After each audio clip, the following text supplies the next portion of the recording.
I went to jail because I went to jail so many times because I was a pickpocket. I'm not a murderer. So you get arrested, you go to jail, you do you go to court. You could get arrested 7 times. You get arrested 7 times and still not do a bid. So I think my 8th arrest, and I think when I first turned 16, because I did Spofford. First time going to jail is Spofford. Right. That's when you. I was going to ask you about Spofford. That's a juvenile detention center. Juvenile Where detention is that center. located? It's here. It was in the Bronx. It's shut down now. I went over there, took a picture by it, where it stood by it. I was like so proud because so my brother was a criminal, but he never went to Spofford. But and that takes away from your resume. So you got to think about it. If you go to school, like if you go to elementary school, a good elementary school, you going to a good high school, you going to a good college, and you put that on your resume. Me, I'm from the streets, so I went to a hard ass group home first, and then I went to we was in Spofford. Spofford is a jail for kids. Kids, and it's real in that motherfucker. It's real in there. They will rape you in jail in Spofford at 13, 14, 15. But once you turn 16, you go to Rikers Island. And anybody could tell you they did time upstate, they did all this. But if you don't make it through Rikers Island, and people could tell you they did 30 years, 20 years. If you don't make it through the first 3 days in Rikers Island, your name, you will be Gorgeous Gordy. You won't be. Yeah. Okay, this is so crazy. Okay, Yeah. we ain't talking about. We're not even gonna talk. He's still- Yeah, he's go ahead. telling This the is good. Yeah.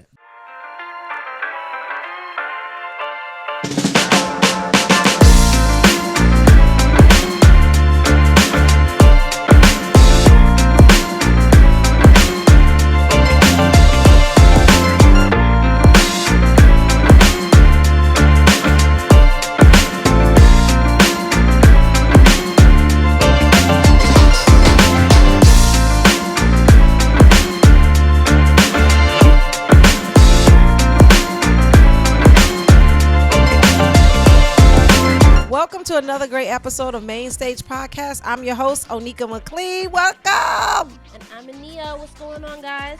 And today we have none other. Can I use your government? You can use my government. Okay, it's Gordy Keelan, better known as Gorgeous Gordy from Brownsville. Thank you for coming in, Gordy. Yo, He's I'm a comedian. So Wait, I'm excited.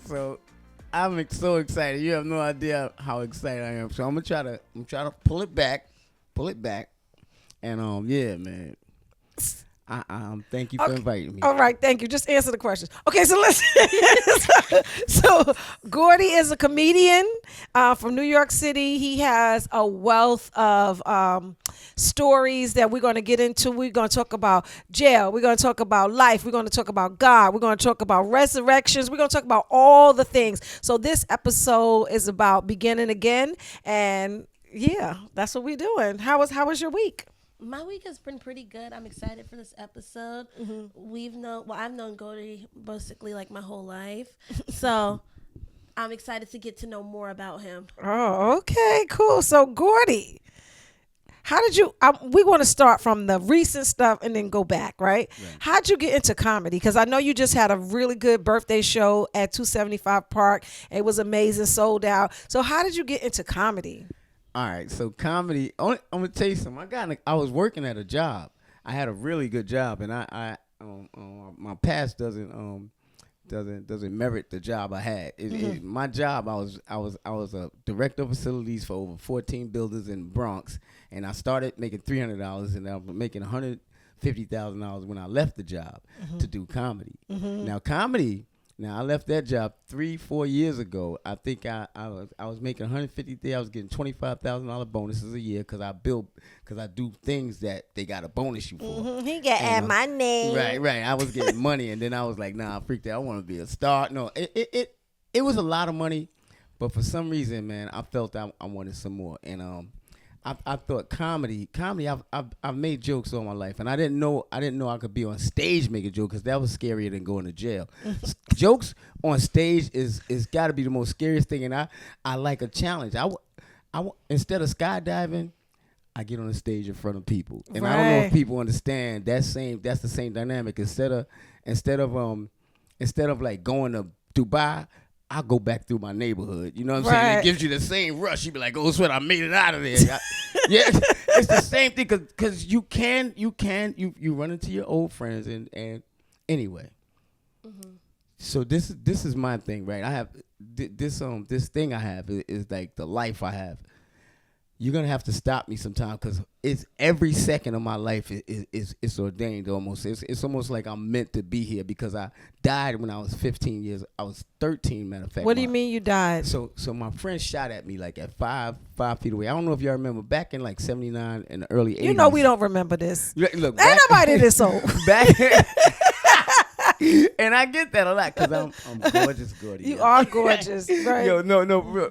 So the name, you can ask me that later on. Ask me where I got the name from, and ask me why I. So tell us about the guy almost dying. Oh, so listen, this is the crazy thing, right? Because I don't know, in 1979, 78, and like the early 80s, we got into guns. I never got into guns, but my friends, everybody was getting into guns. It just was a thing. We was fascinated with it, you know what I'm saying? Because you pull it out and everybody would duck, and it gave you this power. Yeah, so my friends got into that, but my power was in my Gators or my British Walkers. Or right. It was your fashion. Fashion. When I walked in the club, they was like, oh, Gorgeous Gordy in the building. You know? Right. Mm-hmm. And it wasn't gorgeous like on some some soft shit, because I had like 300 fights. Did you win any of them? I lost every one of them. I ain't gonna lie. I can't even. The guys who beat me up, we talk these days, right? And we don't mention it, but we hug. We like, hey man, what's up? I know you from back then. I want to be like, motherfucker. Can I curse on this thing? You can curse. Okay, we right. well into it, right? Right, yeah. Gotta be like a couple minutes. I really, man. I really love the fact I didn't know getting beat up could get me so much credit. Mm-hmm. How? Get me so much power. Because you tried? Because he didn't not fight. Right. So back in the days, it was something like, at least you went for yours. Okay. Like, if somebody mess with you, like, I'm punching. I couldn't. I don't know if y'all see the muscles through the shirt, but maybe the shirt the shirt is too thick. Mm-mm. The shirt might be thick. It's the shirt. I should have worn like a shirt. But anyway, the amount of freaking respect I got from getting arrested as a kid, from like the cops came and picked me up from my school. I went to 218. Shout out to Cypress. Shout out to I'm really originally from Pink House, but I'm Gorgeous Gordy from Brownsville. Never ran, never will, and I owned it. Mm-hmm. Like when I couldn't do the math, I couldn't do the What you mean the math? The 5%ers? We gonna get, if y'all want to get into that. That's a whole nother hour. I just want to know why you almost got killed. I'm still trying to figure this out. All right, so back in the 80s, so when we discovered this gun thing, everybody was playing with guns. We would find our parents' guns or whatever kids got guns from. But you talking about 13 years old, so. I'm messing with my dude. This dude named Ab. Rest in peace, Ab. He died. I didn't kill him. Who's this Ab God? No, Ab God. That's okay, a whole nother God. That's a whole nother. That's my man. He's a little younger than me. Uh-huh. So I remember he became that dude. Right. So we playing. I'm messing with my man. You know, this dude named Ab from Brownsville, right? And he's like he a little chunky. We used to call him Fat Ab. You know, but he loved the guns. He fell in love with them shit.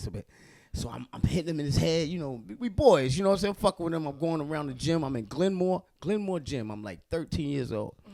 App finds it in his mind to take his gun, take all the bullets out and put a bullet in, play Russian roulette with me, but nobody knew he was doing it. So this dude's in the gym.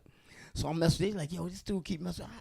How he mess with that? Because App was kind of big and nobody really messed with him, but it was my man. You know, I slept in his house for months, you know what I'm saying? Me and his mom's is cool, his brother's is cool, everybody's cool. So he in his mind, he was a year older than me. He puts a bullet. He tells me this after he almost kills me. So I'm like 5 feet away from this dude. So I'm coming back to hit him, and he goes bow, and the whole gymnasium stops. Glenmore houses, Glenmore houses, Howard houses, the school right next to Howard houses, not Glenmore. Glenmore is behind the center, and Howard houses. We don't know. It's fine. Anyway, it's Brownsville. It's all Brownsville. We didn't leave Brownsville. I didn't even know it was white people existed. Except teachers and cops. Except teachers and cops. That's the white people that we saw in East New York. Oh, neat. I don't want to tell you, but anyway, Onika was there. Like not in '79, but yeah, I was there. She was in the streets, but anyway, so he does that, and when he does it, everybody stops because they say, and we all look, and I'm like, because they say when you get shot, you know, you don't feel it, you know, you have adrenaline, and we just was waiting for blood to shoot out from somewhere. Everybody looking at me like, yo, Gordy, you all right? And I was like, I just was paused, and I couldn't believe it, and I never knew how deep it was until like nowadays when I talk about this story, I'll be like, yo, I died when I was 15, so whatever I do now, you kiss my behind. You don't even know, you don't even understand, like, and it was like Little Powerful, rest in peace. My man from Pink Houses, I hope I get this dude name right. He got killed because his friend was playing with a gun and shot him. Yeah, all these is best friends. That's how little Gary got killed. Yeah, They was playing Russian roulette in from some their in best apartments. friends. Yeah. Like we was getting. They used to do that all the time. Yeah, I don't know what that was about. That's what I'm saying. I was supposed to be one of them kids, but for some reason, man, that and if people could say like. You know how people say the white man gave you the Bible and all that dumb shit. You didn't live a life. You didn't live a real life. You don't even understand. You didn't only get 13. saved. Right. But these people, I'm talking about now. Like people will give you that, you know, whatever about the book or whatever. Man, I didn't know nothing about the book. But I'm telling you a story from 60 years old. Now I'm 60. And I could tell you 90 times I was supposed to die. So a motherfucker, you can't tell a person that been through it something. Like I didn't get my education from a book. I got it from revelations. I got it from different things in my life. Right. You know what I'm saying? Shit happened, and now I'm reading this book.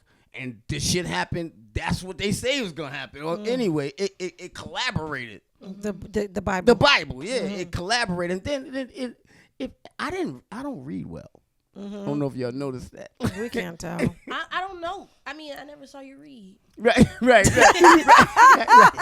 Don't start now, though. It's cool because Nia. But what Nia do know, what Nia knows is that I would fix. Ain't a problem in the world that I can't fix. I could do it like, in the mix. And if you wait, go jump. Anyway. Okay. Wait. So where did he shoot you? He didn't. It missed. So this is the thing, right? Stay on top of it. So this is the crazy. You talking about 5 feet away, and like that's why everybody stopped, because everybody just knew I was gonna fall, because as kids, we hear about stories of friends getting killed by friends, and I was supposed to at least get shot that time, but it didn't happen. So then what happened after that? So after that, man, I was like, yo, man, I'm never messing with you, whatever. But I was at his house the next day, and we picking pockets the next day, and we snatching chains and stuff. And you was picking pockets at 13? Yeah. Yo, I was, listen, I couldn't play basketball. I couldn't read. I could read. But I couldn't. Could you read? Because you saying it like you can't read. No, but listen. No. I can read, but this is the problem. And back in elementary school, what's it? Comprehension. No. You just couldn't. You couldn't do it continuously. Like you'd be like, "Yo, Ralph went down the block with the book." I'll be like, "Ralph went down," and kids would laugh at you. Kids would, yo, you remember that kid he wasn't slow, but he couldn't read like fluently. Yeah. So he would be like, because nobody read to him. That's why. Because nobody read to him. Right. So I remember. Where was your mother? This is my mom. So this what happened. My mom's. I was raised with both my parents. I ain't gonna. Oh, nice. I was both my mother and my grandmother. Oh, that's not both your parents. Yeah, right. Okay. That's not how parents work. That ain't it. But okay. that's how we grew up. I didn't know nobody's father. There was one father in the hood. It was like about 2 fathers in the hood. 2 dads. Andrew Manigo had a father and Coran had a father. It. That's who had the fathers. And they was good men too. They had good. They used to help Coran. Yeah, Coran. John. That's my family. John used to babysit Ania. Like, wow. Yeah, Korean father. Like the fathers that we had in the neighborhood, they had to be everybody's father. They was everybody's father because they wasn't there. I don't care how nobody put this shit. And the ironic part about it is that I hear all these stories about, my father wasn't there, or I'll see Charles, I'll see these dudes on these podcasts over, a man gotta be there, man. Blah, blah, blah, blah. I never even knew the nigga left. When the only time I remember the dude left, this is how I noticed he left. Christmas. Christmas got empty. We started. Christmas got canceled. Christmas got canceled. Yo, you want a toy or a pair of sneakers? That was it. And sneakers was $13. I'm talking about when my pops was gone. And me and my brother said we never complained about it. My mother never came and gave us a speech about how it's gonna be hard, how we gotta move out of house into the projects. We never got that speech. I never turned around and said, "Oh shit, my father was here." And I was in counseling. I was in freaking counseling all my life. I had mother freaking social workers, counselors, because they was trying to save the. I'm tell you, systems was trying to help kids in the hood. It's these rich motherfuckers who came in and took over the whole thing and changed it to this systematic thing, this 9-to-5 thing. And it's not a 9-to-5 thing because you talking to kids. These motherfuckers, and then rappers are starting to, motherfucker, it don't matter what you tell me, it don't mean nothing because I'm going to do this. And if you do this really good, you don't need your ass. I don't need your schools. I don't need you. I don't need nothing. They gonna come to me. But anyway. Growing up in Brooklyn, right? What were some of your biggest influences, like 5% Nation? For like your sense of like humor and stuff, or were you just humor. always been like a funny person? So here you go. Me and the guy who lost the 300 fights, right? So it was always funny when they saw me because I'll you were getting beat up like bad, like your black eyes. But listen, the problem with me getting beat up is this. I didn't have to get beat up, but once I got to Brownsville, that if hood laws was hood laws, you had to stick honor amongst thieves. That's what we don't have no more. It was like honor. if you was the guy that couldn't read or couldn't go to school or didn't like school, because they was like Charlie Brown is a. If people look at Charlie Brown and break that shit down, when that teacher's going weep, womp, womp, weep, that's the shit that I heard. We didn't hear no words come out this lady's mouth. And we used to be sick. So guys like me who hustled all their life and went to jail and loved that shit, we love jail. You love jail? Man, I'm going to tell y'all. But wait. Yeah, so are these the comic like influences? You love jail. Why'd you love jail? Okay, you're right. No, wait. The comic. He gonna keep going down the street. Yeah, I'm telling you, it's a rabbit hole. This is what I was trying to tell y'all. Back. Okay. Right. No, bring me back because I'm tell you, I got rabbit holes that's. No, but Alice in Wonderland, they got shit on Gorgeous Gordy. Like that. Somebody clip that. Put that down. That rabbit hole, her rabbit hole had cartoon characters. It was Negroes, it was niggas with guns and nigga. I got surrounded. Yeah. Ooh. Wait. So I'm not gonna sit here and say you liked jail, but did you like because you were able to go see friends that you knew that was already there? Is it like that type of situation? So is jail like camp? I wouldn't assume that you like jail. But jail might be like camp. No, but it's like, think about it, the way you get treated by like the officers and stuff. That's why I wouldn't think you would like that. And the food is nasty and there's no girls around it. But at least you get to see like your homies and stuff, I guess. So the jail part. That's backwards. So since I'm this guy who lost fights in the hood, right? So when I get to jail, so all I gotta do is have one fight and get beat up. All I gotta do is get beat up in jail. But I never did because the people who I had the fights with in the streets was in jail. And when I get to jail, these motherfuckers, Gordy! They love me. They love me. They like, yo, I got you, man. Yo, this my man. If anybody mess with my man. I had a dude, I went to jail because I went to jail so many times because I was a pickpocket. I'm not a murderer. So you get arrested, you go to jail, you do you go to court. You could get arrested 7 times. You get arrested 7 times and still not do a bid. So right. I think my 8th arrest, and I think when I first turned 16, because I did Spofford. First time going to jail is Spofford. Right. That's when you. I was going to ask you about Spofford. That's a juvenile detention center. Where is that located? It's here. It was in the Bronx. It's shut down now. I went over there, took a picture by there, where it stood by there. I was like so proud because so my brother was a criminal, but he never went to Spofford. But and that takes away from your resume. So you got to think about it. If you go to school, like if you go to elementary school, a good elementary school, you going to a good high school, you going to a good college, and you put that on your resume.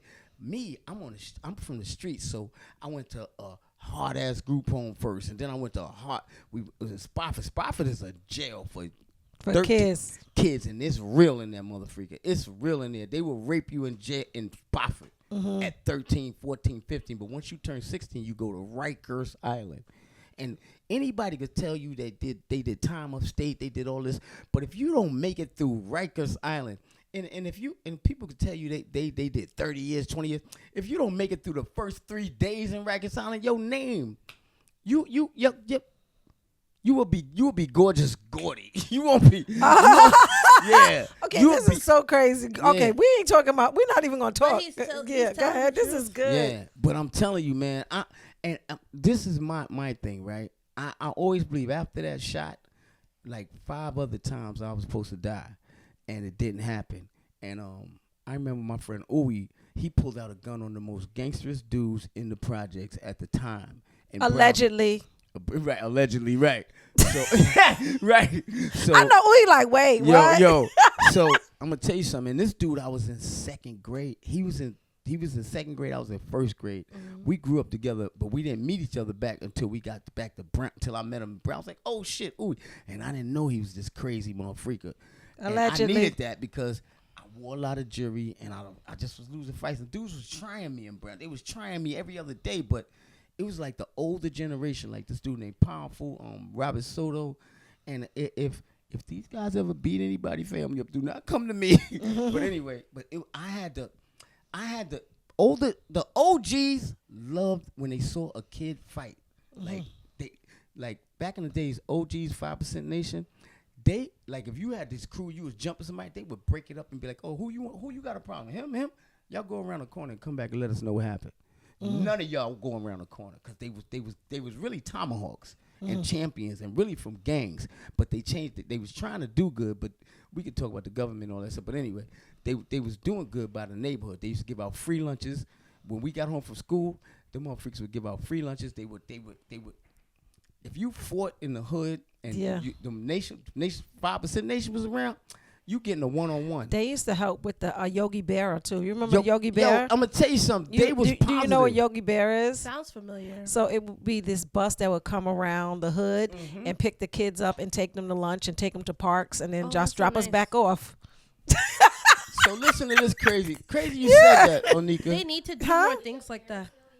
No, if you was outside, because we was outside. Let's just pick us up. At work all day. Yo, wait. Where's your parents? We didn't have no parents in our generation. The parents is at work.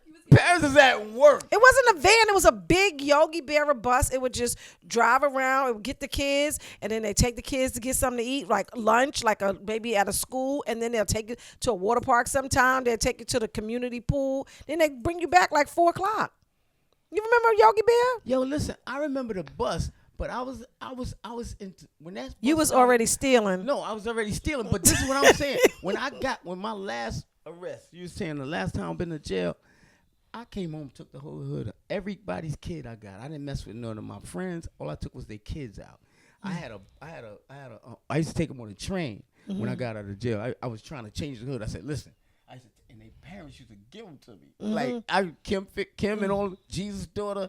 I had everybody's daughters. I had all the hood dudes' daughters, and their mothers used to love me, man. It's the most beautifulest life in the world. I don't know. I wake up in the morning sometimes and just remember stuff that, and I'm gonna tell you, I don't know who said the white man gave you Jesus, but there's no way these evil. I'm not gonna say. Okay, so we're gonna focus on why was jail so much fun? Just because the people was there? No. All right. So this is why jail was so much fun. Jail gave you credibility on whoever you said you was in the street. You had to be that in jail. You got to be that motherfucker in jail. Now I done seen some stuff happen in jail. Like these gangsters. I done seen some motherfucking gangsters. Did people used to come visit you? Do you have women coming to visit you? Oh man. Yeah, and tell us what happened on a visit. They bring me weed. So this how we do it. They bring you weed. You gotta swallow a balloon. You know what I'm saying? Some people used to stuff the balloons up their behind, but I wasn't a fan of stuffing shit. Anyway, but if you're a veteran in jail, it ain't gay. I'm telling you, it be the tough. But they used to do because they want the weed that day, and if you swallow it, that shit come out 3 days later. You don't know when it comes. You be checking. You gotta smush your doodoo. And ain't no rubber gloves. You gotta go like when you doodoo. when you swallow a balloon, you gotta swish your doodle. You gotta find out, is this the one that? And then the next day come, and your man in jail. Your man be in jail. Be like, yo, what's up, son? You front? You smoked it already? I be like, nah, yo, it didn't come out yet. You gotta. And so when it come out though, yo, when the balloon comes out, oh my God, though, yo, when you come out the bathroom and go back to your gloves. We didn't have gloves. We didn't have. Oh my God. There was no fucking. Ain't no pandemic gloves. Y'all only got rubber gloves because of the pandemic. We didn't have that. All these old amenities. That's disgusting. I'm telling you. All to get high. Yo, but No, we to sell. sell To sell. and get high. I'm You Oh have no. to sell it. And That's how you get money. That's how you get money. It's And contraceptive. and Contraband. can you, so how did we smoke it? What did we roll it in? You rolled it with the Bible. Bible I know. paper. Wait, I was asking the young Oh, sorry. people. Oh, sorry. I was asking, yeah. So listen. Oh, how I know? So when you get to jail, they give you a package. They give you a itchy ass blanket, sheets, toothbrush, toothpaste, and they give you a Bible. This little green Bible. Now that's what these motherfuckers, because they was pushing Christianity in jail. You going to jail, you get a Bible, and that Bible had these little bamboo-licious, Paper? bamboo-looking ass paper, and we literally rolled our weed in the Bible paper. Okay. We literally rolled our weed in the Bible paper, man. I'm telling you. Glory to God. And we, that's why I never needed to, I ain't need to read the word. I smoked it in jail. I could have been I already know the word. You better It's write, in me. It's you in better me, write that joke down. Right, I tell you, better write that joke down. That's funny. Yeah, but nah. So jail for me, I'm gonna tell you, jail, cause this is how it all really started, right? So I'm doing all right. I'm not doing all right. I'm doing really good in school in first grade, second grade, third grade, fourth grade, fifth grade, sixth grade. I began. Our middle school started at sixth grade back in 218, right across the street from Cypress. So our middle school started at sixth grade. At sixth grade, man, people would laugh at you, man, when you didn't fluently read. I don't know why. Yeah, because that's when you have to read out loud. You gotta in the read front out, of the and they be class. Like popcorn reading. Sound. Right. They be like, Gordon, you got paragraph 7. So I'll be trying to memorize the paragraph by the time they get to me, because it'll be like Dawn, Keith, and all this. It was one gay guy in the whole neighborhood. He read like a mother freaker, boy. But when it got to me, I was stuttering. They would laugh, and I was like, all right, cool, freaking. I'm gonna stop reading. Period. Matter of fact, y'all niggas, y'all ain't even gotta see me. I'm gonna rob y'all. Right? No, I never. So you dropped out of school in the 6th grade? No. I literally graduated. I graduated 8th grade from 218. Where I got. Did you graduate high school? I ain't go to high school. High school. I'm gonna tell you, but high school was it was Charlie Brown. But look what happened in 218. This is what made me say, I'm gonna be a criminal for the rest of my life. So it was, I was 14 or 13. I was in the 8th grade classroom, and detectives. I'm in the window. I'm always looking out the window. Always got a window seat, like in the 218. So I'm looking out the window, and I hear somebody say, "Is Gordy Keelan in this class?" 2 white detectives with suits on came and walked. So the teacher like, Gordon. This is before I was Gorgeous Gordy. You know what I'm saying? But look, so he's like, Gordon. I was Gordy. I was still Gordy. So he's like, Gordy. And all the kids knew I was this bad kid. They knew I got in trouble, but they didn't know trouble like this. You talking about 218, 8th grade, 1978 or some shit. And 2 detectives came to my school. Somebody snitched on me. I made this dude snatch a pocketbook, and he told the police. He got caught, and I got away. I took all the money. But anyway, the dude snitched on me. So the cops came to my mother freaking school and came and got me. Walked me through the hallways in handcuffs. My mom's was down the hall. So me walking through 218, you talking about at 13, 8th grade classroom, walking through the hallways in handcuffs. I was like, oh man, Gordy, you messed up your life. Ain't no girls gonna like you. You don't think you a bum or something. I got suspended for like a month. Came back to school. I was a fucking star. Really? I was a Yo, Onika. So many, like when you walking down, I was coming down the halls. Remember the little strap we used to have around the books? I'm carrying my little books, and all you hear is whispers as I walk through the hall. They like, that's him. Because people, about 20 people people in the hall going back and forth to class. So they telling their friends, yo, you know the detective was here. Gordy got arrested in the school. Yo, And now he's back. Yeah, it's putting chills up my arm. Yo, I'm telling you, I got Chills up your arm right now because that was the day that my daddy no, but that was the day. That was the day I knew what I wanted to do. You know, a basketball player or a star say that was the day I knew I wanted that to you do. knew you wanted to be a criminal. I wanted to be a criminal for the rest of my life, man. They gave me so much props. The girls, I never really talked to girls back then. I was scared to death of girls. But girls, I'd be in the lunchroom. Girls would be like, "That you hear them whistling about you, and then you sitting at a table with the other thug niggas who can't read." yo, I'm telling you. And so so now you got a crew. You got your nick. Like the readers. You got a crew. The basketball players was I'm gonna tell you. If I could have played basketball, I would have never been a criminal. Right. Basketball players got so much respect in the hood, even from the gangsters. Mm-hmm. If you could play ball, ain't nobody messing with you. Mm-hmm. They're not even letting you be a gangster. They're like, no. That's exactly what it'll be like, yo, nah, you ain't coming with us, man. You got a future. You got a future. And the hood. But they knew you couldn't read, so they knew you was. But they knew I was the best thief. How were you the best thief? Like, what was it? So listen. It's like you was like a good pocket digger. I used to dig pockets. So first, before pickpockets came, you had to learn to steal. I used to dig pockets in high school. They were so nerdy. I used to be having so many bus passes. Right. I used to have all their lunch money. I would ask them for a quarter. This is how I do. I said, "You got a quarter?" They start looking for a quarter. Then I see where they had their money at, and then I go later, and then it was bad. I'm sorry. That's exactly Jesus changed me. No, but that's exactly. I'm gonna tell you. So I had got it like so after 8th grade.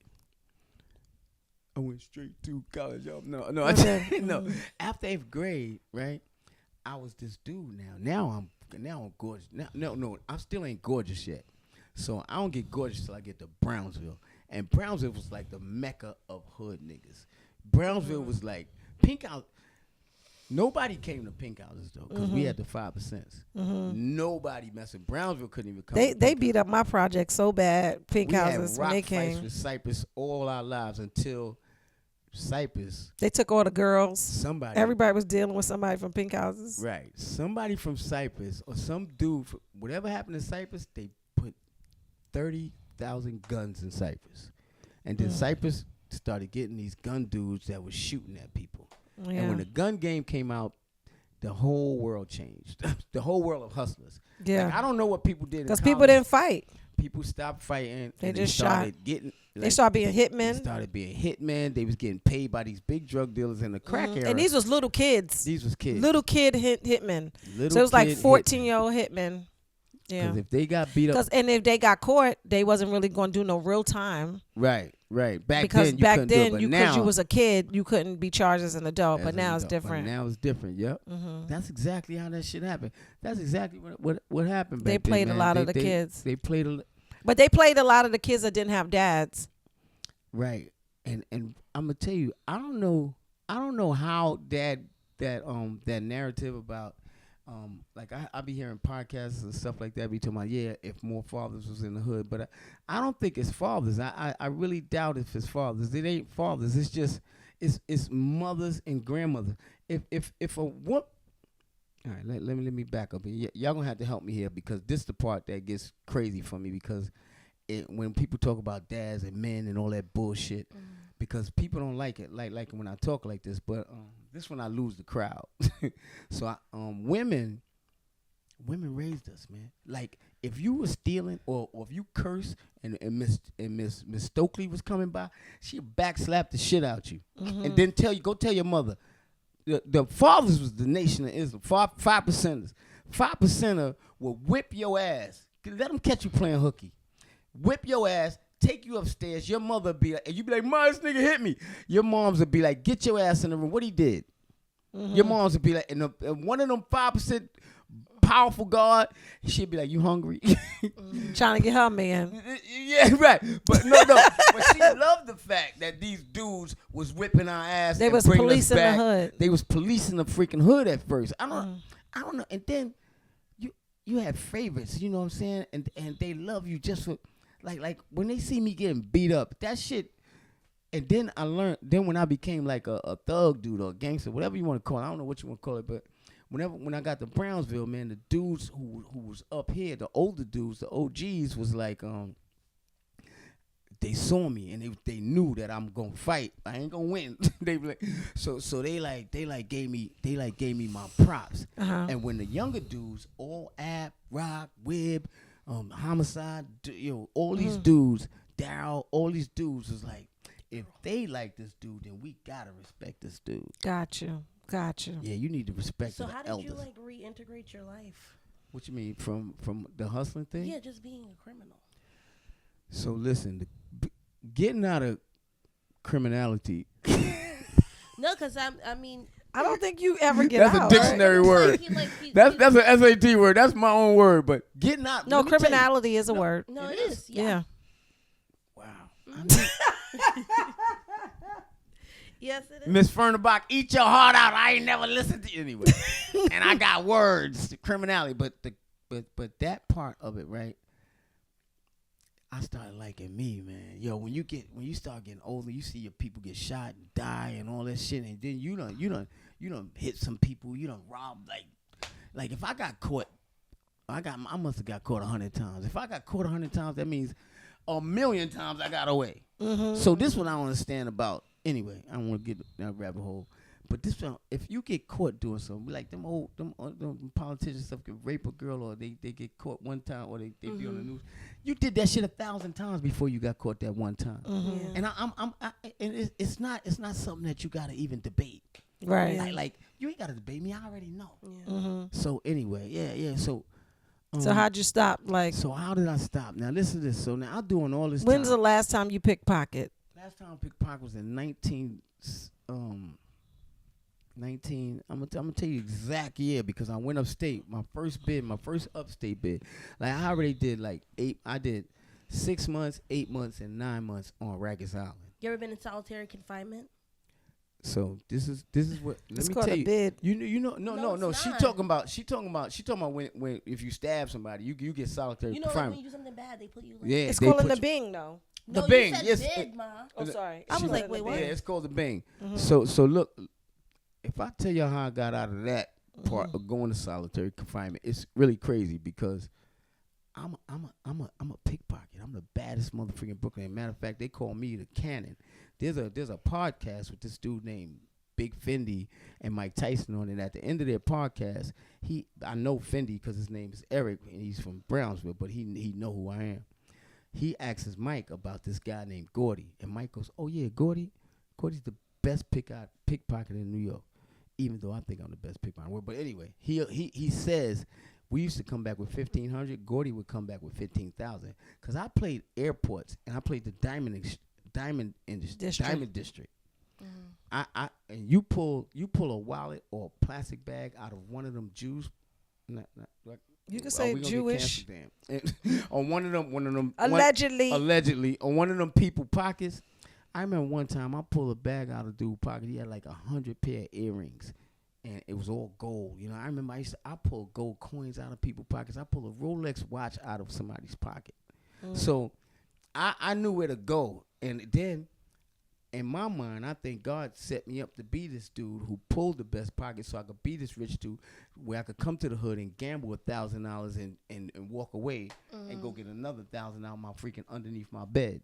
And I got drug dealer money from picking pockets. And then this dude named Brother D, man, this is where I got my dress code from. This dude was my that was my dude. That he took me out. He ain't never tell me get a gun. He ain't never tell me do the thug shit. He was like, yo man, be, cool, smooth hustler dude. And he used to be with the pimps up in this place in on 42nd Street. I don't even remember upstairs. It was a pool hall, and you could sell everything there. You could buy everything there. You could sell everything. It was open market. Crime. They wasn't trying to stop no fucking crime. Gordy. Yeah, I got rabbit holes. When did. You got it right. You stop. I'm Okay, all right. Here we go. I told you gonna have to bring me back. Digging pockets. Didn't I say that Where earlier? was the moment? When where was you the were last like, one? Done? So now listen. This is what happened. Now listen. This is what happened, America. So my last arrest, right? I'm at the. What was the year? The year was 1988, I think. So Okay. 88. I think 1988. I go to 1987. I'm in 34th Street before they renovated it, right? So I'm killing them. I'm picking pockets. I already got like a G on me. I got like 3 wallets on me, right? So but my greedy ass is going for another wallet at Penn Station where the railroad is. That before it's rent, it's beautiful now, but it was like raggedy back then. If you going down that, if you get on one of them escalators, it's so crowded and jam packed. So it's like it's heaven for me right now. So I'm getting crazy, but I'm getting reckless. And I stick my arm out and pull this lady wallet out. And one of the conductors see me. So he grabs me, whatever, we fight, and cops come and they arrest me and they find all the wallets. So that was my second felony. So when you get 2 felonies, you going upstate automatic. It's no I don't give a fuck what kind of felony it is. So this is my thing. Except you Donald Trump, then. I was about to say that. So listen, no matter what kind of felony, I ain't hurt nobody. I'm just a pickpocket. It's just more than $250 in the wallet. It's credit cards, and it go up to like $1,700, or if it go up to that $2,000 mark, it's grand larceny. Grand larceny. So I got 2 of them now. Now I got to go to trial. But I'm fighting my case because the dude who grabbed me, you know, the lady was going to like say on one of them trains to like North Carolina or something. She didn't want to stay to press charges. So the guy had to come to court, and when he come to court, he's shaky. But anyway, I loses the case. Now, so anyway, I'll go to court for a year for this case that I got there. Now, I already got a felony. The judge already explained to me, if you back in here, you going upstate. I don't give a fuck. You going upstate for a 4 to 9. No, you're going upstate for a 1 to 3 if you cop out. So a year and a half to 3 years if you cop out. I'm like, nah, fuck that. I'm going to trial. Ain't nobody catch me. I ain't do nothing. Anyway, so you blow trial. I blow trial. The district attorney that was handling the case was sick. This big time district attorney named Sirocco. I don't know his first name, but we could look that up. If you look up this dude Sirocco, Gordy, he's dead. This was a long ass time ago, and he was old back then. I hope Sirocco's not dead. Gordy, he's dead. But anyway, okay. This district attorney steps in for her, does this crazy analysis of the case in front of the jury. No, it was in front of the judge. And it's like the way he put the case, because he's a professional. He's the dude who got Robert Chambers convicted. Oh, wow. I don't know if y'all remember that. So he's a big time district attorney. Robert Chambers was a rich dude who tried to get away with murder, and that motherfucker got him convicted. But he's taking over my fucking little pickpocket case. But anyway, he gets me convicted. But he looks at me. I'm an asshole at this time too, and I'm thinking I'm going to jail. I think I'm a blow trial. I got cocaine, weed, everything in my staple, in a safety pin in my drawers. Listen to this crazy shit. This before I know Jesus or any God or anything. I'm a husband. I'm Gorgeous Gordy from Brownsville. Okay. But look, so after he gets me, they find me guilty. Bam, guilty. 4 to 9 years in jail. Jesus. Listen. So really thought it was 4 days. But go ahead. Give me 4 to 9. No, it didn't. The dude Sirocco says, whispers me in here, I'm going to speak to the judge for a second. Just relax. The DA, now my lawyer, They ain't said nothing. ain't saying nothing. The district You had a public defender? I had a public. I had All that money you stealing, you had getting your own lawyer? I had cocaine, nigga. I wish I would give a lawyer $1,000 back then. I was getting high in jail and out of jail. I used to get regular back anyway. Jail, I was a man, but so the dude say, I'm gonna speak to the judge, and I'm like, all right, nigga. I didn't even care. I didn't even know what he was talking about. I just was ready to do the 4-9 because now, you know, it's about time for me to go upstate, get my motherfucker, get my rep. You know what I'm saying? Because I only did these 6 building business. It don't play well in the hood. Like dudes was doing 10 and 15. Because you was just doing skid I was bids. doing skid biz, and I hate black people. Yeah, Like, you need some ignorant mother. Yo, you just have to listen. like endure Yeah. the worst. but you pain gotta in think your about life it. It's for you like to be like, it just sucks so you bad. gotta, you gotta put You it can't in. have a good life. Like it's just. You can't have a good life, Why right? are you happy? You You be have to go to you drinking jail. water? Who you trying to be? You trying to be all clean? Like, Trying to be hydrated. Hydrated. His Can't do hydrated ass. nothing. Yo, but Like look, he's like, I'm excited to go to jail for 9 years, and then it's like, no. Okay. So I'm being all cool and hard, and this dude go there. He said, "All right, yo." He came back to me. He said, "Yo, I got you the original bid for 1 to 3, so you can only do a year and a half, and I'm gonna recommend you for the shock program." And I'm like, whatever. Now, when I hope people who've been to jail hear this. They know because- about the shock program. No, not even the shock program. It's just that once if you don't take their fucking offer, your ass is getting that time if you blow trial. Yeah. And that 4 to 9 was a definite thing. So it's not even like you can do anything else about it. You went to trial. I went to trial for a year. So you talking about taxpayers' money paying for every and time you I could come have there. been done. I could have just copped out to the 1 and 3. So that's why the judge gives you 4 to 9 years, because you took us to court for a year. We got to pay lawyers, the stenographers, people in court, The bailiff, everybody. bailiff. Everybody get paid every time your little lion ass come to court, because you know you did it. You know what I'm saying? Right. Your record is from your record is from Fuck that 78. tea. Go ahead. Your record is from 78 to freaking 88. Okay. Okay. So you got So you in the shock program. so wait, I don't get the shock program yet. Now the shock program is for soft niggas. That's what Yeah, that's you what know, we that's what thought. everybody thought. I remember I was dating this guy and he was going to jail. He's like, I'm gonna see if I could get shocked. I was like, I hope he don't. Yo. Nigga, just do the time. Yo kid. Shock program is for every need a human break. being. Every human being got to go through shock. There would never be the stuff we got going on. The shock Everybody. program was something like the Army though, right? It was real. So wait. Let's see. Let me get to the shock program, because Okay. you don't get guaranteed that in the court. The guy whispered it in my ear, and then he said, "This what the dude did." He said, "Listen, you're not gonna go to jail today. I'm gonna ask the judge to let you go home for 30 days to get your stuff together and come turn yourself in." Now I'm sniffing cocaine and dope all day long. I'm Gorgeous Gordy from Brownsville at this time. I'm like, what? What cocaine I'm feel never like? coming back. Wait. I'm getting more chills now. Y'all got cocaine? No. But cocaine, I'm gonna tell you something, man. If you think about Whitney Houston, think about all the stars, right? Think about that there was no internet and all that stuff, and only people who had enough money to do cocaine was hustlers and stars. Wasn't no regular motherfuckers doing cocaine because it's a lot of money. $100 for a gram. A gram is $100. And cocaine was I remember looking at it. I remember I had so much cocaine because I had got cool with the big time drug dealers. I was always cool.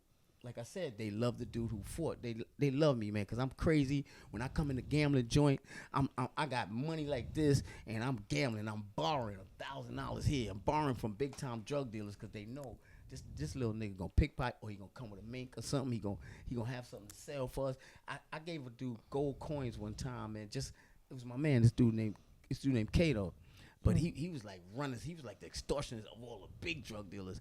It was I had gotten to a lane, like after my arrest, after my jail time. I made it out of them little 6 months before I went upstate.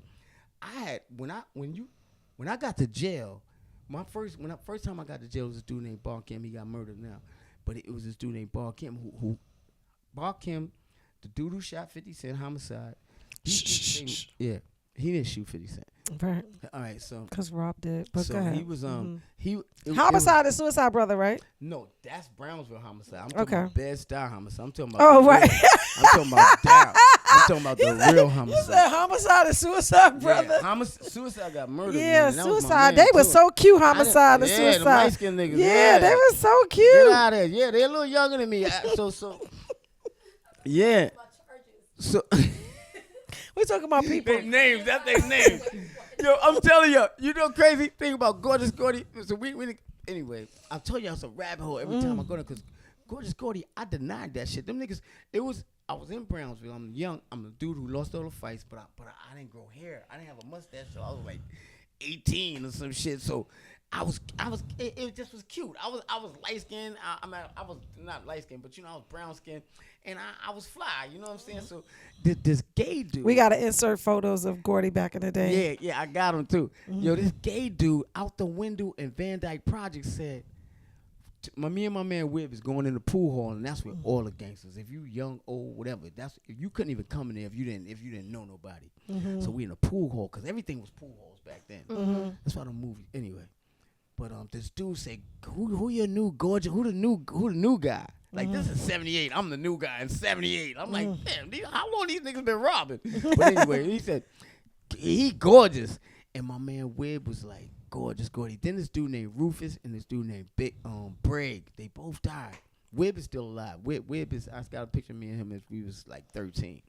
But the dude they just amplified it, man. They was like gorgeous. I was like, yo, stop that shit, man. I'm trying to be hard. Motherfucking name ain't gorgeous, motherfucker. Whatever, get out of here. So I'm breaking, But the years went by, and man. It just stuck, man, because this dude, Rufus and Bragg, and they both freaking died. And so I would use, somebody told me when I was doing comedy, they said, yo, you got to, use your name. Kevin Hart, Eddie Murphy, use your name. But them dude, I started doing comedy before they died. So when they died, I was like, man, if it ain't Gorgeous Gordy, it ain't going to be nothing. I'm going to go back to freaking custodian. I'm going to be somebody else. Because if it ain't Gorgeous Gordy, because these two dudes, oh, man. I mean, if they see me like wherever in church or wherever they see me, they be like, gorgeous. And it just stuck with me, man. And then when I got to jail, and I know people could say, yeah, that's because you was sweet. No, motherfucker, you lost your mind. I had jury on in jail. I had a rope chain with an S on it. I had 7 pairs footwear. How long you used to be on the phone? Yo, I'll be on the phone. When I got to jail, I'm going to tell you, when I got to the dorm, every dorm I ever got in, I remember one time I didn't know nobody in the dorm. The dude Tut walks by my dorm, and I don't. Shout out to Tut. Welcome home. And he had a house medallion on, so he said, "Yo, did you just leave last week?" Yo, and when he said that, he said, "Yo, man, I'm gonna see you in the yard. Come to the yard today." When he said that, the dudes in my dorm was like, "Yo, shorty, yo, go ahead, move up to the front of the line." Oh, for the phone. The front of the line for the phone. Yo, you got as much time as you want on the phone. Yo, I'm going to tell you, I went to jail like that phone used to be ridiculous. 50 times. I'm going to tell you, before I did the 6 months or the 8 months and 9 months, you still go back and forth to jail. Like before you get them times, you got arrested 3 or 4 times, 6 times. Still got to get processed and stuff. Right. Then you cop out to that just not to go upstate. So because it wasn't you had legal aid lawyers, like you're saying earlier. You had legal aid. And when they come to that little booth, it'd be a little booth, and they say, listen, you can either go to trial and get this, or you can do this right now, and they'll just give you the time and just be on your record. You're like, fuck it, give me the 6 months. Give me the 8 months. Give me the 9 months.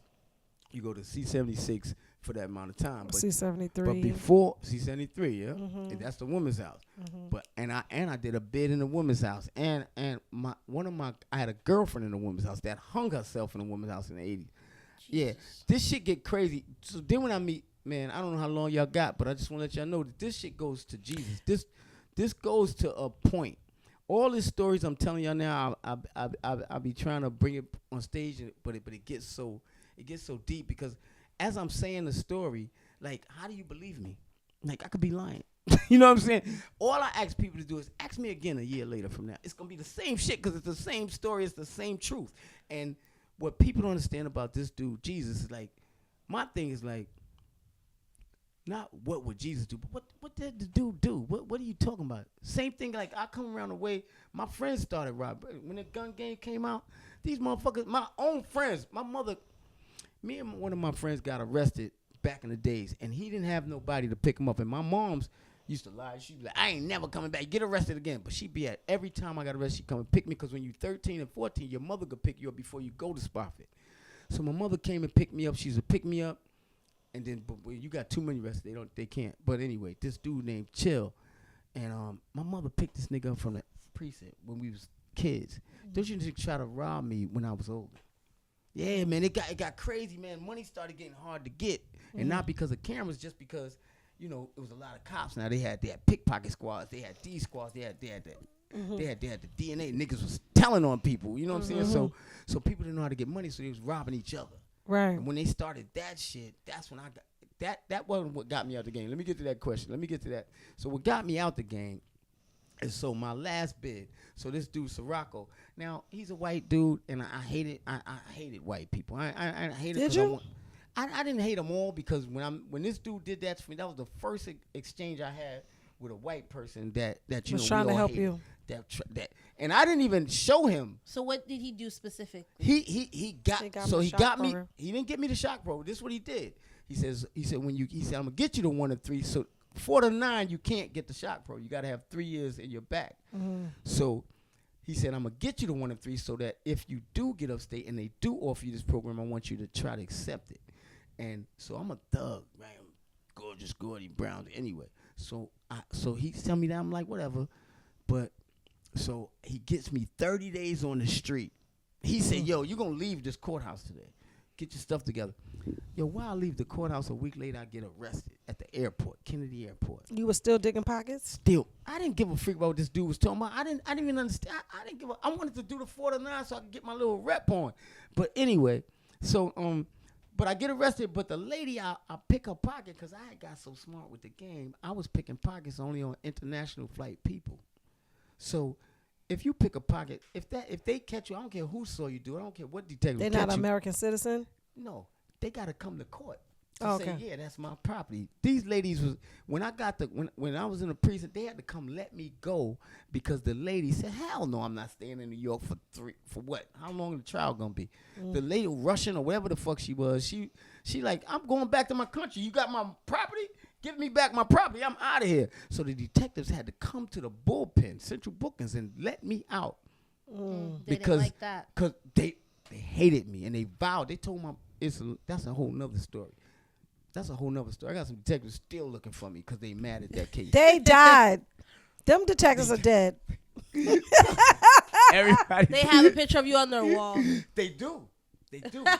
Listen to this crazy shit. Lord Jesus. Later on, I get arrested in the airport. Oh no. And I'm in the pen in the air. They got a pen. They got a bullpen at the airport. I don't know if people know. Kennedy Airport got a whole like central booking in there. I'm in there. And I'm not even looking. I'm not thinking. You talking about like as you're a grown man now? No. Not as I'm a grown man. As I'm still hustling before that last arrest. So I'm in that airport, and I got locked. I went back there and picked another pocket and got caught. But this was a big court because I took this lady had like $8,000, and I saw it and I ran through the air because somebody saw me. And heroes, we Superman people. But anyway, he got punch him right in the face. The lady didn't even know I had it, so I'm running through the airport, and then I get away from the little people who chasing me, and I jump on a bus. Cause you can't get out there. You can't run out the airport. You gotta get on some cab or something. You can't just run down the highway. And the bus driver stopped. No, somebody saw me get on that bus, and anyway, so they locked me up. So I go back there, and the same guy, they see me. And they said, "Oh, we got your ass now," but they couldn't do nothing. Because where you gonna get the lady from? You gotta have a witness. You gotta have a witness. So I mean, you gotta have complaint. Somebody to complain. Yeah, somebody took who? Wait a bit. Anyway, so let's just get back to how I got out the game. All right. So this happens. The DA gives me time on the street. I get on the street. I get arrested at the airport again while I'm out there. If the judge would have knew I got arrested, I would never get that program. I would probably get a 7 to 15 because you just got sentenced. Yeah. The DA looked out, got a favor from the judge. So that whatever that court system shit is, they got a favor from the judge for me, who he don't know from a hole in the wall. So, and if he'd have found out I got it, he'd have looked at me like, "You stupid, man! I just got you from 4 to 9 to 1 and 3, and if you get upstate with the 1 and 3, you could take this program." Anyway. It never goes to court. They come and get me out the precinct. So all right, so fast forward, like my man, the guy App gets murdered in the 30-day period time that I gotta go to jail, and my man, this dude named Al, he takes me out. The day I go to jail, I'm at a girl. And I say, fuck it. I wasn't even gonna go to jail. I was like, you motherfuckers let me go. I done got I'm gonna convicted. go catch me. When you catch me if you can, you know what I'm saying? I'm a hustler. But anyway, something told me, freaking man, that dude gave me. I wasn't thinking about God or none of that. I was like, freaking somebody, and I didn't think that he gave me a break. I just said, you know, it's time for me to do my time. And I was going to do my time just to get big and come home and say, yeah, I did the upstate thing. Because y'all niggas think if a nigga go upstate anyway. So I come back to court. I turn myself in. My man takes me out. He takes me to Arizona that night, buys me cocaine, champagne. We having a ball. We stay out to 6 in the morning. We stay out to 6 in the morning. We come. I say, all right. He drops me off at my crib. I tell my girl, yo, I'm living in 335 Blake Avenue. I'm living in Brownsville Projects at this time. I tell my girl I'm out. You know, I'm going to do my bed, kiss, and boom, boom. I'm on my way, get on the train, go to sign myself up in the courthouse on 100 Center Street. Matter of fact, this is Supreme Court, 60, whatever. Anyway, I get in there. They process me. I get in the cell. I'm in the cell like, oh, shit, man, I'm really about to do this little 1 to 3, right? So I get upstate. Now. Now, the SHOT program is not something that you automatically get. So you got to, when you get upstate, you go 30-day lock-in. You go through downstate. You go through all this medical stuff. They check your teeth, your eyes. They check everything. You go 30, you lock in. You get out 1 hour a day, and you go to child. You could go to child. That's it. Then you come back to a cell, just you in this cell, and with that same little green Bible. but you don't get no visits for the first 30 days. So that already fucks you up. So I'm in there, damn it, banging my head up against the wall. But anyway, so so I get to my So downstate is like orientation. So they check your blood. You know, they make sure you help. Anyway, so they send you to different jails. Boom, you go to different jails. But you meet everybody. You meet Jeffrey Dahmer in that motherfucker if you're in there at that time. You know, I forgot the question. The question is how did I change? What was the last bit that changed me? So now I'm in downstate. So I'm not even thinking about shot. So then a dude comes to the dorm with the dorm you had. I was in Wyoming. They sent me to Wyoming State Prison, which is right next to Attica. They sent me way upstate. I was in the last jail. You get on the bus, you stop at every jail. It took me like 20 hours to get to my jail. So this is where I'm gonna do my time at. But they came by with this program, and they said, shot program. If you can sign, you can check this box, and if you check this box, you know you'll be recommended for this program. Not guaranteed that you would get it. So one day I'm in the yard. Me and my man, and we in the yard in Wyoming State Prison, and they like Gordon. My name come over the loudspeaker. Gordy Keelan, come to the bubble. You know what I'm saying? And my friend's like, yo, you got a visit? I'm like, nah, I ain't got no visit. I'll be right back. Yo, why when I got there, they was like, yo, go pack your shit up. I was in a dorm. Matter of fact, I was in Wyoming State Prison. You in a dorm. It's 200 beds. There was so many inmates in there. They made the gymnasium a dorm. It's 200 beds, bunk beds. Where you putting your shit at? It's no doors. You can't close your door. But anyway, I'm the littlest motherfucker I felt like in the whole jail. You take a shower in that motherfucker. It's fucking Lou Ferrigno's in that motherfucker. It's everybody in there is this. And look at me now. Now, I know y'all like this big body of mine now, but imagine me at 20. Matter of fact, I was 17. Your arm was probably this skinny. No? Thank you. I'm sorry. Anyway, so listen. So it was the shock van. So it's this military van that pulls up to the jail. So I told my friends I'm gonna be right back, but I never came back. So I was like, oh shit, I got the program. But in orientation, when we in orientation, all of us trying to be cool, and I'm trying to be cool with them. They like checking. No, I don't want that shit. I'm gonna do my time. I was like, nah, yeah, right. I checked yes though on that shit. I didn't know it was gonna come back, but it came. They called me, so I'm out of there. I seen the dude I was in Wyoming too. I was like, yo, I went to shot. But anyway, so I get the shot. It's this crazy shit. So they stop at jails and pick up other people who made the program, who got less than 3 years, who got 3 years or less on their back end, like a 1 to 3. You can't have a 4 to 9 and get shot. Anyway, so the guy, so we get the shock. Shock is a van, like it's 25 of us in a van. Pull up the shock. It's these fucking army dudes. It's straight niggas from the real army. Get out the van, yelling. And some dudes was trying to be cool because we from jail. We like, nah, fuck that, I'm walking. Yo, they was like, boom. They was hitting. fucking beating niggas ass. So if you I'm the last jail, so I'm in the back of the bus. So I see all these dumb motherfuckers. I saw them getting beat up. Dreads that come there with the dreads. I'm like, nah, you can't cut my locks and all that shit. They took it off because they make you look like you were in the service, so everybody have that same haircut. Everything, you clean it.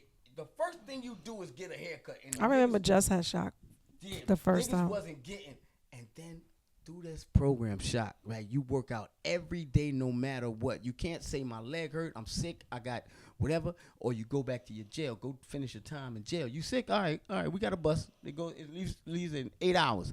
They make you stand in front of a clock with handcuffs on all day. No lunch, no nothing. This dude's going back to jail. They make you stand in front of a clock so you can look at that motherfucker. 8 fucking hours to get back to jail. So people be like, you break. So anyway, I used to try to quit 3 times. And this is the God part about it. Try to quit 3 times. Yo, it was always a drill instructor would come in there and say, Keelan, you back here again? I'd be like, sir, yes, sir. But this is military. You had to sit like this. And I always sat. I was in the 4th month or something like that. And you get so strong because you work out. You work out intensely every day. You running a mile a day, easy. That's in the morning. In the afternoon, you might be running 5 miles through mountains and you might be carrying your fucking mattress. Mm-hmm. It was so ill. The boot camp what Army people go through is so fucking intense. Like your bed, if your bed was this, if your shit was supposed to be here and it was here, if it could be an inch off, them motherfuckers would bring a ruler. And they'd be like, oh, yeah, Keelan, your bed is off. All right, no, take your time. You'll fix it later. Everybody else in this dorm, get outside. And now you got to do more stuff. Not me. Whoever did this fucked up shit, they give them, here goes Siri. You want a smoke break? Because you couldn't smoke in shop. Mm-hmm. Give them a smoke break. They give you a smoke break. They give you everything. And your peers, the niggas in there have with to you, fix it for you. They have to feel your stuff. They feel the fucking... And you, after months. So then now it holds each other accountable. So now you getting a feeling like, damn, I'm mad I got these. At first you don't give a fuck. But then you start feeling for the motherfucker sleeping next to you. If you see his bed off, you go to his bed, you move his shit over. If you see his shit, I got so nice with that shit though. Man, your socks gotta be 4 inches when you fold your socks. Your t-shirts gotta be 5 inches. Can't be, if they bring a ruler, they will. If one t-shirt, like if you get a stack of t-shirts, if your t-shirt is 5.5 inches off, everybody empty your lockers. Empty your lock. They throw everybody clothes, drawers, sneakers in the middle of the floor because this nigga's t-shirt was fucking an inch off.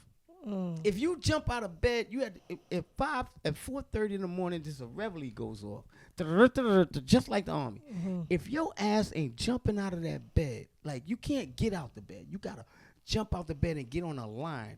And if a motherfucker toe is on, sorry for cursing, if somebody toe is on this line, the whole dorm will be outside with a mattress on their head in the winter. I'm talking about upstate, Monterey. This shit was 12 hours away from New York. So, they pick them up. And you be like, oh, so this dude. So you start helping each other because you don't want to run with that mattress. And you could act tough and quit. These are real Army dudes. This is when I first knew how bad white boys really was. These motherfuckers with these nigga Army dudes who go through the Army, man. They not easy. You think you a thug? You think you doing something to them? And you probably could shoot them 9 times. You can shoot them. Them dudes is real Army dudes. They was in real battles. You know what I'm saying? And they trying to help your dumb ass. Mm-hmm. But not you personally. No, I know. But yeah. Mm-hmm. But so I'm starting to get this. I ain't gonna lie. I'm starting to get so. I'm like, damn. I really like. You know, I really gotta help these motherfuckers because then I started. You started gaining compassion. I started getting compassion, man. It's crazy, and now when the guy, cause you work out as soon as you wake up. You wake up. Them niggas front leaning rest position. That's a push up position, and they make you sit there for as long as they want to, and your back be. You know, you ever tried the planks? They call them now. Yeah. So we did that shit, but by the time you get to the 5th month, man, I left their 3rd squad leader, man, and I was a knucklehead when I first came. I tried to quit 3 times, and somebody always came to that office and got me back to my dorm. Now, if you say you quit, they let you go back to jail. There's no saving.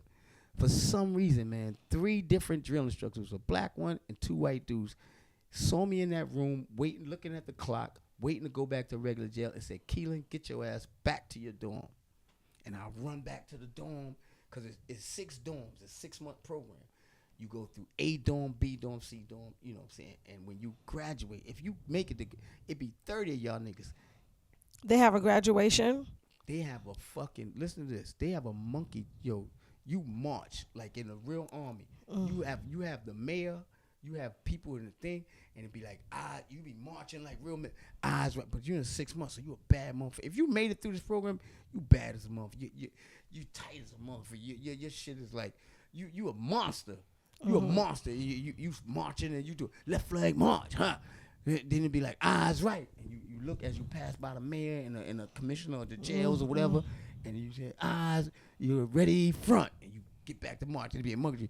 Open, it'd be like, stomp your left and drag your right. The first platoon. You get this. I mean, your voice changed. When I came home, yo, my mans and them couldn't even. I ran marathons when I came home. Ran marathons. Yo, my man and them used to look at me, and I used to stand. When I stood up, man, I used to be like this, because they don't let you slouch. You can't be like this in meetings. You gotta be, your back gotta be straight. You can, everything had to be perfect. Like they took every aspect of your human experience, and they made that shit like they do. Boot camp is different, man. If a motherfucker told you you've been through a boot camp, man, you need to go through a boot camp where you got no control. See, so if you in the army, you probably could leave. We was in jail. We trying to give back 3 years of time. You talking about I could go home. You got to leave right after you finished the program? Listen to this. You graduate from this motherfucker. Okay. And you do this. But your dorm is so fly. The graduates, man, we marching. Our shit is so tight. Left, right, left. I got songs. I came home and took all the kids out in the hood and had them marching in the hood. Nice. Wait. This shit gets deeper. This shit gets so crazy, man. Like, when I finished that program, all the white dudes, we call this one dude Hitler. Man, by the time he was the most hard on you, because he'll make you cry in that motherfucker. You know what I'm saying? Because I remember, this is that program changed me. That program changed. That program made me love me. And made me know, because I ain't never used to work. I love cocaine, nigga. I love cocaine. When I got out that motherfucking program, I used to look at my body, man. I used to be like, and when I used to run every morning still, I did for the next 8 years, that's how I got a job with Mike Tyson. I run in the mic, we hang out at a club. I say, it was like 4 in the morning. Which club was it? Bentley's. We had an I just want you to say Bentley's. We had an apartment right down the block, man. And I said, yo, man, I'll see y'all later. He's like, nah, chill. I said, nah, because I got to run in the morning. I don't never not run. I don't never not run. And so I had running down, and he was like, yo, I'm in training. I'm going to get Don King to buy some clothes, you know, because I had we had Bentley clothes on. So he said, I'm going to get Don King to buy some track shit. We're going to go to the reservoir in Central Park. We're going to run around there. So I say, fuck it, spend the night. We get up early, go to Don King house. He take us to breakfast at this expensive breakfast spot on 3rd Avenue and like 60th Street. How was Don King? Yo, Don King, I'm going to tell you something. My man is mad at Don King, but I can't get mad at Don King because I don't know what happened. I'm mad at Don King only because Mike is mad at Don King. But Don King Don King did Rumble in the Jungle in 1975. Right. So I don't know how. With Muhammad Ali and Joe Frazier. The problem is that he screwed the wrong dude. Because Mike, but I think he screwed him for a godly reason. Because I think that Mike would have gotten into some other trouble if Don would have never screwed him. Right. I think he'd have been on like a Kobe Bryant story. I'm just saying, because me and Mike got on a fucking remember that day? Remember that day me and you was with Mike Tyson? And he tried to take me out somewhere. Mike tried to take Onika I was like, hell no. I was like, Gordy. I was like, yo, Onika, go ahead. No, I didn't do that. You wasn't even trying to help me. I was trying to help. I did. I got him out of there. You did not help me. Because he definitely wanted you. I was like, Gordy, get me out of here. He was like, that motherfucker grab a kneecap. I was like, oh, Lord, I'm out of here. Yeah, we was in a comedy club. Yo, Nick, I said, because I called around. Mike came to town one time. Mike comes to town. He said, yo, Gordy, because Mike tried to help me with a comedy career. So Mike comes to town and he say, where you at tonight? So I call all my friends and I say, Onika, you got a spot I could go on stage? I go on stage at the best spot in New York. Shout out to the stand for letting him get on the Onika. So I should have waited for the next show. I didn't know the next show was all black people. If I'd have waited for that, I would have been better. I bombed, but it wasn't even about the bomb. It was about that day. That day, because definitely while I'm on stage, he has Onika sitting next to me. And I saw it, and I was like, oh, but I know my girl. My girl ain't. You know what I'm saying? My girl is like, Onika's Onika. So she's gangster too. So he don't know that. She just pretty, she just got a fat ass. I'm sorry. Did I say that on camera? Can we? That's fine. But you know what I'm saying? Onika, I don't know if y'all see Onika when she go out, but anyway. Let's not lose focus. Focus. But yeah. So that shock program, and that got me the job with Mike. And people don't even realize that. There's this dude named Al helped me too, but they don't realize that and Uwe is the biggest allegedly. Me and this dude did so much crime, and he never did drugs.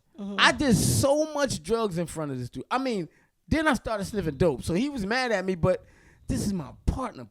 So when you were sniffing dope, were you doing that little that? Oh, listen to this. I got dope stories forever. We rapping. So I got dope stories forever, because when you start sniffing dope and you are coming off of coke, I mean the dope story, oh my God. So me and my man, so the OGs used to try to get us sniff dope. We was like, nah, we sniffing coke. We chilling, drug, and I was like, so I was a professional everything. So I was a professional drug addict. So I didn't do like, I ain't do all that noise and shit. This is what I did. So my nose was open because I started sniffing cocaine at like 13. I think my first bag of cocaine was at 13 or 12. 13 or 12? Yo, so I had a just killing your brain cells. I don't think so, but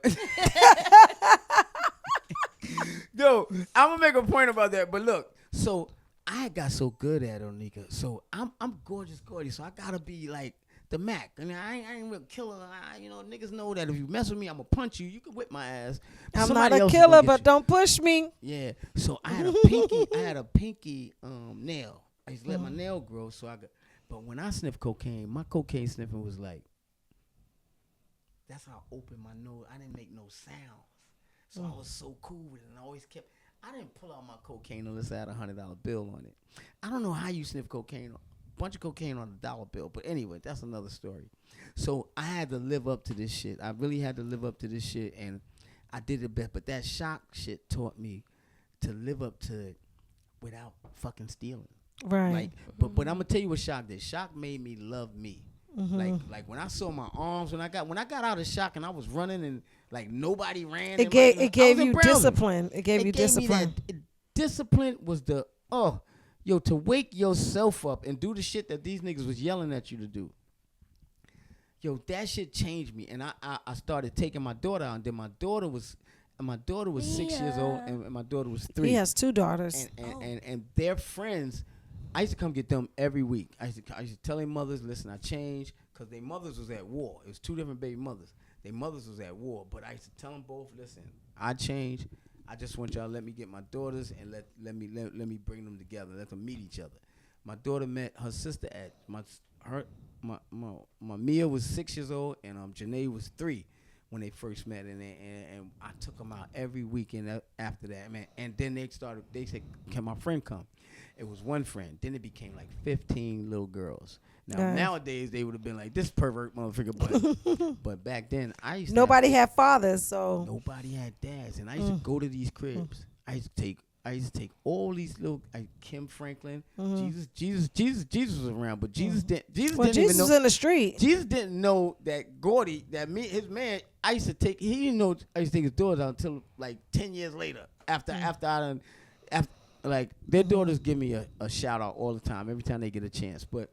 I used to go to the hood. I used to go to Pink Houses, Flatbush, and Brownsville, and I used to buy I'll buy $5 worth of ices. That shit, you get like 50 of them shits for $5.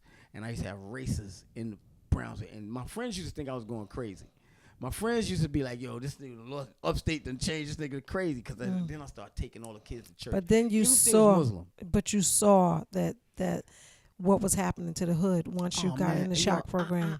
When I got in the shock program, man, I thought I still know that if I did this transformation, like I wish I could have one of my goddaughters to say it better than I did, because I just was trying to, like say, yo, listen, you in the hood, but you're not in the hood. You got and let me explain, like, it's 10% of the hood that's doing hood shit. Mm-hmm. The 90% is grandmothers, kids going back and forth to school. Yeah. But the media, everybody thinks the whole hood is the hood. Yeah, that's so true. Tupac said it best. We scared of the same shit y'all scared of. Exactly. Amen. You know what I'm saying? Thank What? you. When because I was going to Browns with these ices. I was going in the middle of Brownsville, and I had like 30 kids having races, doing push-up contests for icy. Right. And then whatever mothers would give me, let me take this, I would get on the train. I was on the train for like a year with these kids. I used to bring each kid to their mother's door, and I used to go to Brownsville, Flatbush, with different kids and knock on their door at 1 a.m.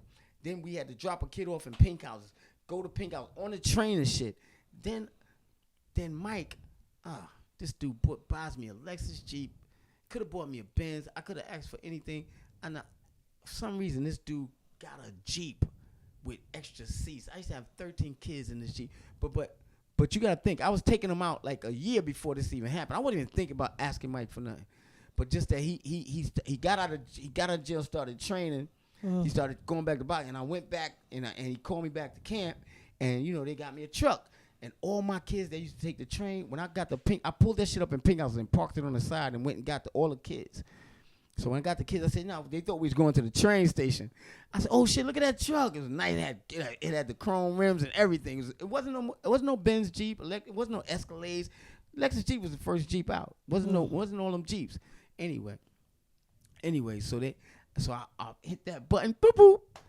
They opened that shit. Them kids went freaking crazy. I mean, we all jumped in that shit. I took them straight to Manhattan. I used to take them to Manhattan all the time. I always went to Manhattan, and we marched in the street. And we used to have this thing. All these songs I learned in jail, in that shock program. Your mother was home when you left. You left your kids alone in the kitchen with nothing to eat, but Jelly was home when you left. And you be on your left foot. And I taught them all this shit, and they was all in line. You talking about? I know I used to look crazy. I wish. We didn't have no. You didn't look crazy. That was amazing. Like, to be honest with you, I feel like when you have certain experiences like that with like people that are older than you, especially as a child, like it just makes you feel, especially because some of these people, like you said, they didn't have dads or whatever like that. So it kind of makes them feel seen. I didn't meet not one.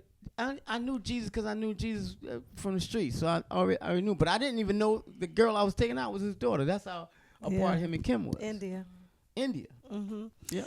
So Gordy, this has been an amazing interview. Like, I feel like we could talk for 4 hours, but we might need a part 2. We might need a part. You gotta back me up, because if my rabbit holes are so crazy, because the Bible, and I'm gonna tell you something, I'm not a reader. We didn't even go to the second half for real. Really? What's just one question that? Well, no. One question is 30 minutes. Okay, never mind. Yeah. So, Gordy, Gordy, what's your parting words? Also, your main stage moment, and how do we find you on social media? Explain to him the main stage moment. So the main stage moment, but I feel like your main stage moment was the shock program where you started to love yourself. Yeah, man, that's it, man. Yeah. If you don't like you, man, it's gonna be hard to do this life, man. Yeah. And if I don't go to jail, I don't even know. I'm thinking I love me for being a pickpocket. I'm thinking I love me for knowing how to do cocaine better than everybody else. I'm thinking because I don't do like that. My sniffs is not even, you can't even hear me when I sniff, and I'm so cool. I'm thinking that's Gorgeous Gordy. But I found out, man, it's this exercise guru. It's this dude who just, if you exercise and you start liking you gonna like everybody else. And if they don't, they don't gotta like you, but you start loving people, and that shit was crazy for me, cause my friends, I know some friends that shot at me, that me and them are cool now. I know some friends that I had. The more you love yourself, the more you love people. The more you love people, and you do anything for them. And like, I got my favorite underwear on. Like, you start to love different things, and I'm just using underwear as like some is stretched out, but these are my pen. I said I'm going on Onika house to do a podcast. I'm gonna put my shit on, but I keep them through the years.